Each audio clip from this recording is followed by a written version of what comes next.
ഇംഗ്ലീഷിൽ എത്ര alphabets ഉണ്ടെന്നറിയോ? I love you എന്ന് പറഞ്ഞാൽ എന്താന്ന് കിട്ടി. ഈ മന്ദാരം പൊക്കുന്നതിനാടാ ഐ ലവ് യു എന്ന് പറയണേ.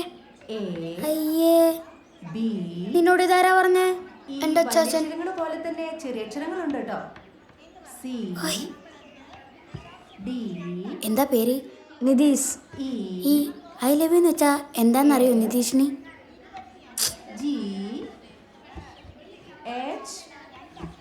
ഡിക്ഷണറി നോക്കിയാ കിട്ടും.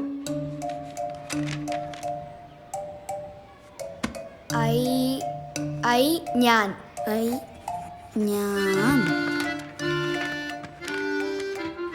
ലവ് സ്നേഹം. യു നീ. അപ്പൊ ഐ ലവ് യു എന്ന് വെച്ചാ ഞാൻ, സ്നേഹം, നീ. കൊള്ളാലോ. I love you.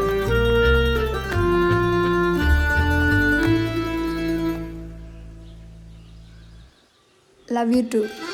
ഓരോ കണ്ടുപിടുത്തത്തിന്റെ പുറകിലും ഒരു വലിയ ചോദ്യം ഉണ്ടായിരിക്കുന്ന സത്യം ഞാൻ അന്ന് മനസ്സിലാക്കി. ടീച്ചറെ, പുതിയ അഡ്മിഷനാ ടീച്ചർ. മോളുടെ പേരെന്താ? ജാനകി. അന്നാണ് ആ ഭസ്മം വിട്ട സുന്ദരി ജാനകി ഞങ്ങളുടെ ക്ലാസ്സായ 5Fലേക്കും അതിലെ അവസാനത്തെ ബെഞ്ചിലിരിക്കുന്ന എൻ്റെ ജീവിതത്തിലേക്കും കടന്നു വന്നത്.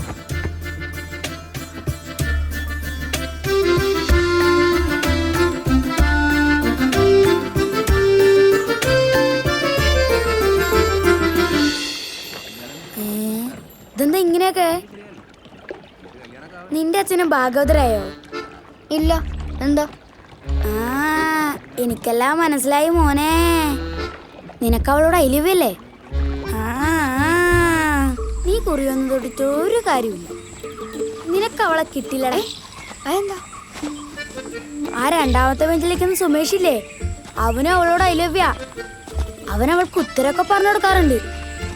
അവനൊക്കെ പഠിക്കണ കുട്ടിയല്ലേ. ഇന്ത്യയുടെ 1ാം സ്വാതന്ത്ര്യ സമരം.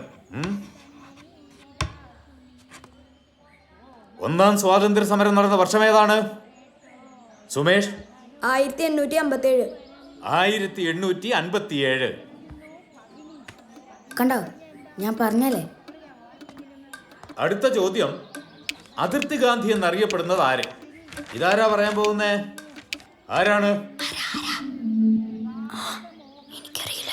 എന്താ അവിടെ മോനെ? അറിയില്ലല്ലോ.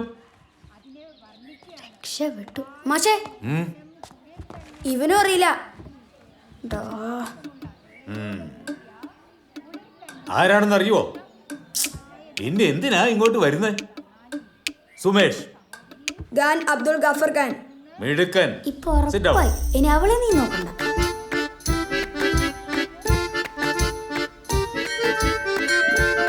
നീ പറഞ്ഞത് ശരിയാടാ. എനിക്ക് അവളെ കിട്ടില്ല. എന്ത് ചോദ്യം ചോദിച്ചാലും അവന് ഉത്തരം അറിയാം. അവനും പഠിക്കണ കുട്ടി, അവളും പഠിക്കണ കുട്ടി. നീ കഴിഞ്ഞ ആഴ്ചത്തെ സിനിമ കണ്ടിരുന്നു? ഡിസൈന ശബ്ദമല്ലേ? ഞാൻ മുഴുവൻ കണ്ടില്ല. ഞാൻ കണ്ടു. അതിൽ ലാലേട്ടനും വില്ലനും നായികയോട് ഐലവ്യ. നായികക്കാണ് വില്ലനോട് ഐലവ്യ. പക്ഷേ ലാലേട്ടനൊരു പാട്ട് പാടിയതും നായികക്ക് ലാലേട്ടനോട് ഭയങ്കര ഐലവ്യ.